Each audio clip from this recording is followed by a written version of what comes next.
Hi, Nigel here. I want to talk about the cost of not communicating, and I want to challenge you. I was recently working with an IT department in an organisation, and at some point I asked them if at any point in their career any of them had been involved in a project that they had a suspicion was going to fail, and whether or not they said anything about it. And consistently, nearly everybody in the team said at some point in their career they had been involved in a project, they knew it wasn't going to work, and they hadn't said anything. And in some cases, the cost of that non-communication was not just people's time and energy and emotional labour, but was also hundreds of thousands of pounds. In one case, it was millions of pounds. The project got launched, it didn't work, and so the whole project had to be redone, and it was a massive venture that people were involved in. So that's just a particular context.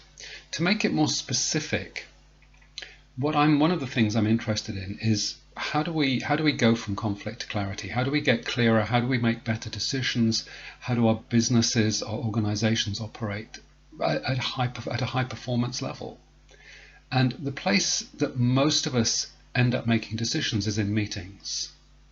So what is the quality of the meetings that you attend or that you chair? Do they run well? Are they effective? Are people prepared?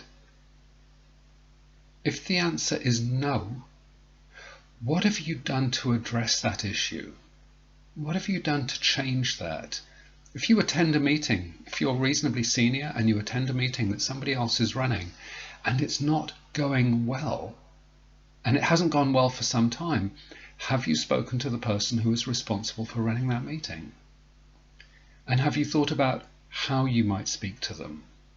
You don't want to speak to them in a way that causes you to lose your job, but you may want to speak with them in a way that helps the meeting and everybody attending it have a much better experience. Similarly, second challenge, is there anything sitting, staring at you in your work, in your organization that needs addressing that you're not getting to? Perhaps you're avoiding it, perhaps you're too busy, perhaps you're hoping it's going to disappear. Is there anything that is staring you in the face that you really need to jump in and do something with? For many of us, there's often things like that, and our fear gets in the way, or our concern about the consequences gets in the way, but the cost can be massive. The cost in terms of people's time, energy, productivity. It's a huge consequence. So the message of this video is go and do something about it. Have a look at some of my other videos for tips and tools and ideas about how you might do that, or conversely, get in contact and we can talk about your specific situation, and hopefully I'll be able to help you in some way. Good luck. Go change things.